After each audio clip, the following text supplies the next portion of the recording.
Den kan vi ikke skære af. Kan de? Du ser, hvem det er. Biver i byen.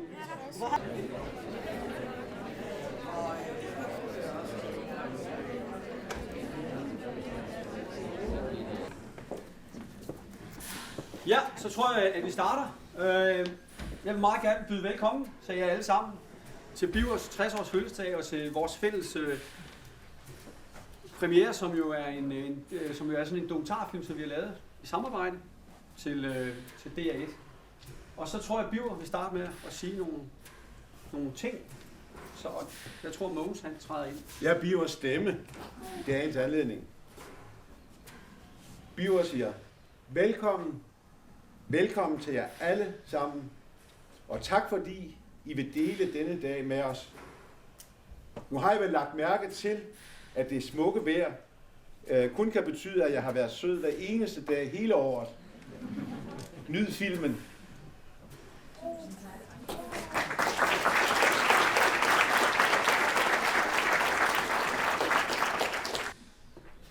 Jeg vil simpelthen starte med at læse et citat op for jer, som sådan set danner grundlaget for den her film. Jeg starter. Mit liv er dejligt, og jeg føler mig meget privilegeret. Jeg bor i et dejligt hus og har dejlige mennesker omkring mig.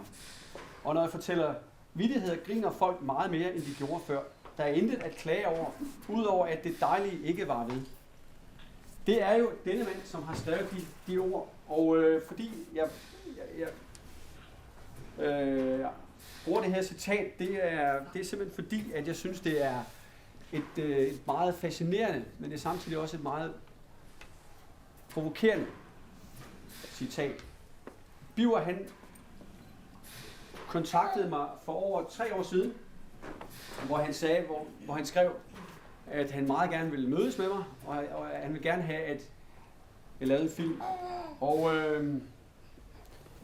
han ville, og jeg var meget,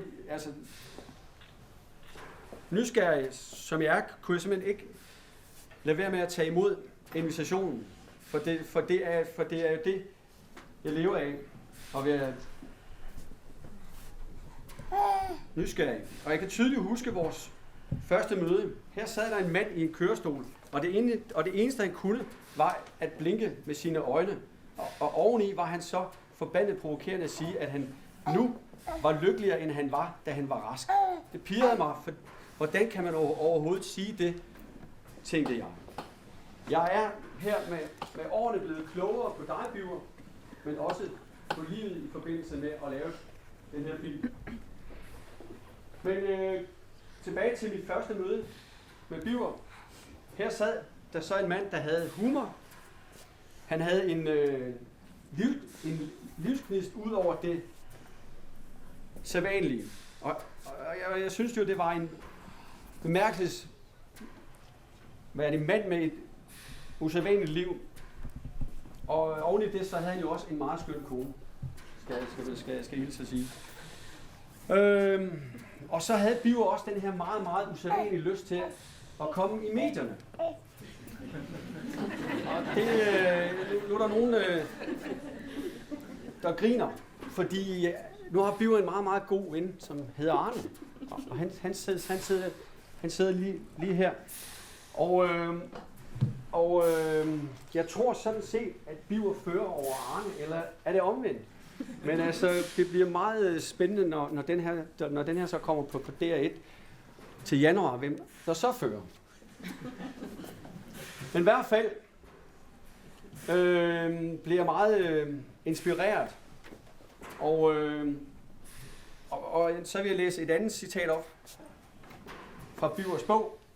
Og han skriver, jeg fantaserer om at udrette farlige og usædvanlige bedrifter og at modtage velfortjent belønning og hyldest. Det højeste en mand kan opnå er at være en helt, men hvordan? Og det var jeg også meget fascineret af som dokumentarist, fordi hvordan kan man så det? Men det tror jeg sådan set, vi to fandt vejen på, Biver. Så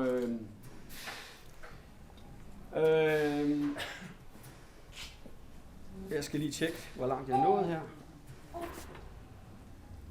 Men Birger vil i hvert fald meget gerne lave en film med mig. Han vil gerne lave en film om at leve med ALS.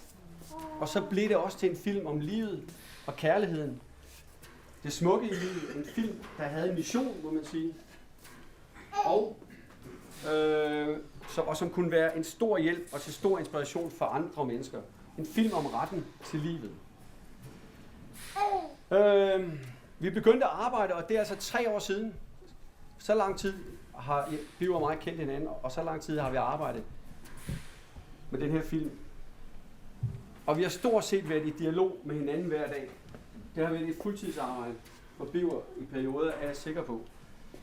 Og jeg vil sige, Birger, du har givet mig begavet og værdigt og underholdende modspil på mails og i vores snakke.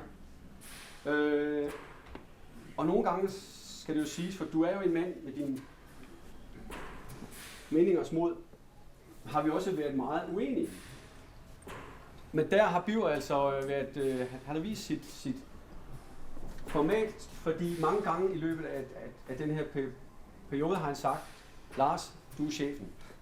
Og det har jeg været rigtig, rigtig glad for. Og så kommer man jo tæt på Birger, som vi også vil se på den her film. At jeg kender faktisk Birger bedre, end han kender sig selv. Fordi jeg har haft den glæde også at interviewe mange af hans gamle venner. Og man må sige, jeg tror, at en af grundene til, at Birger er her i dag, er jo, at han har de her dejlige venner, plus Jutta.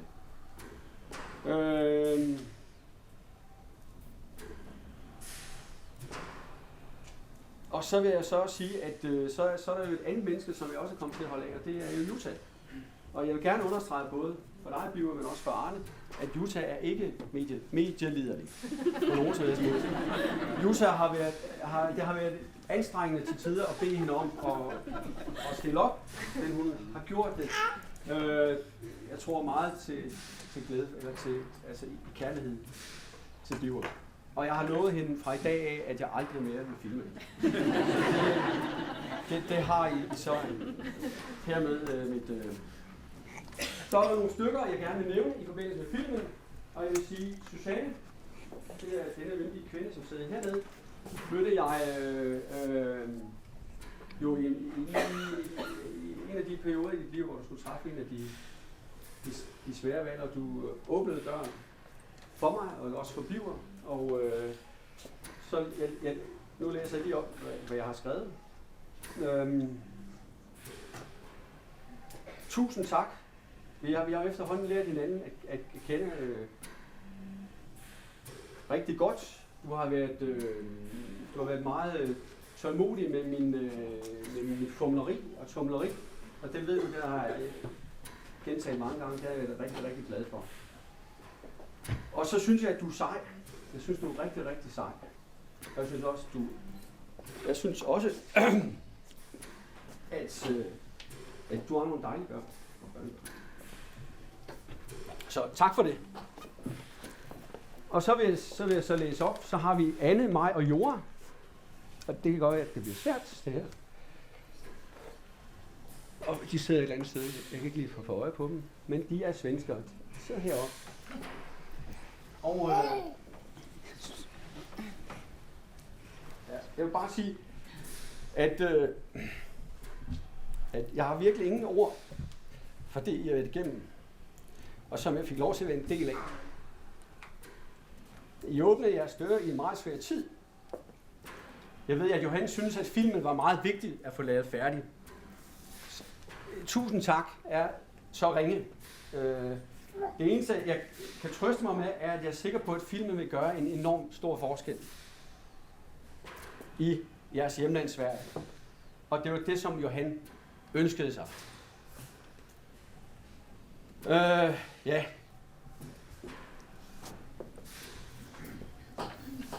Og så går vi så til noget, der er meget, meget nemmere. Så vil jeg sige, uden alle de her hjælpere, ingen film. Så en tusind tak til alle de her hjælpere, der har løbet igennem systemet. Af Birgers hjælpere, også af Susannes hjælpere, også Arnes hjælpere en gang imellem. Tusind tak for det.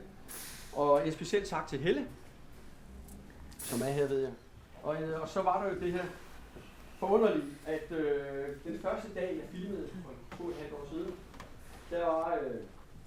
der var Karoline på arbejde. Det er så hende herovre. Og udover at hun jo var, nu er Birger jo ikke så pæn, så man kan sige, Luta er væsentligt pænere. Men så vi manglede ligesom et eller andet køn i filmen. Så udover at Karoline var køn og smilende, så var der også fotogen. Og så var der også det, og det er det, at så kunne hun også snakke flydende svensk. Og det var så heldigt, fordi vi drog til Sverige sammen. Luta og Birger og mig og så videre. Det var rigtig, rigtig godt. Så tusind tak, Karoline, og så vil jeg sige, drop dine tanker om at blive danser eller skuespiller. Jeg synes, du har du skulle være journalist. Så.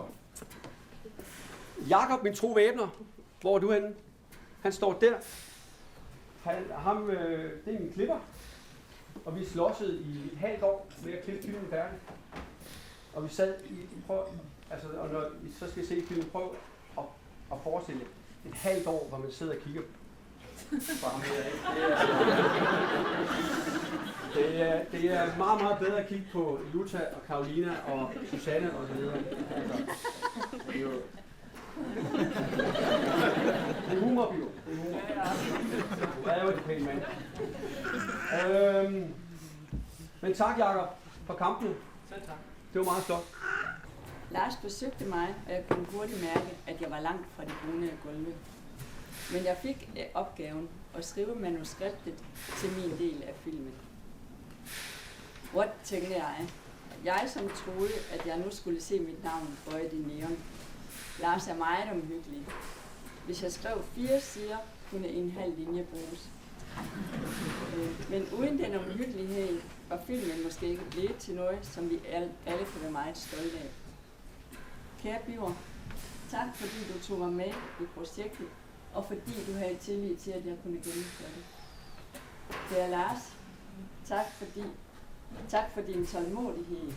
Nok til tider er jeg lidt fatsvag, men jeg har aldrig mærket, at du var utålmodig. Du er et menneske, som jeg sætter stor pris på. Til jer begge, sig bare til, når vi skal lave mit lykkelige liv som grøntsag 2.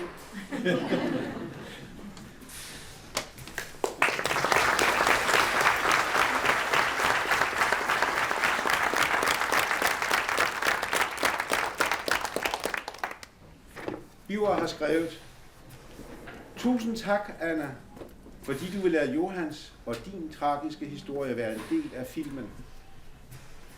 Jeg er overbevist om, at Johan glæder sig i sin himmel over den debat, der uvilkårligt vil komme, når filmen bliver vist i Sverige. Tusind tak til Susanne. Du er en født skuespiller. Til Lars vil jeg blot sige, du er en kammerat. Du påtog dig opgaven uden at tænke dig særligt om. Det har du sikkert fortrudt mange gange. Især i den sidste fase, hvor du har siddet og gloet på mig i 8 timer om dagen. Værre straf kan jeg ikke forestille mig. Sammen har vi skabt dette mesterværk, og jeg vil altid være dig taknemmelig. Jeg har fortalt Lars næsten alt om mit liv, for han kunne lære mig bedre at kende. Visse ting har Lars til min store fortrydelse bidt sig fast i, og han nægter at slippe. Så det er med filmen, selvom jeg flere gange har protesteret. Så det er med i filmen, selvom jeg flere gange har protesteret. Så nu vil jeg en gang for alle slå fast, jeg er ikke doven. Der er sikkert et par andre småting, jeg ville have gjort på en anden måde, men pyt, når nu mit lykkelige liv som grøntsag bliver set af 1 million seere til januar, spiller det ingen rolle, om et ord bliver sagt på den ene eller på den anden måde. Hovedsagen er, at jeg bliver berømt. Så er der en smiley. Og nu til dig, Jutta. Uden dig havde der slet ikke været nogen fødselsdag.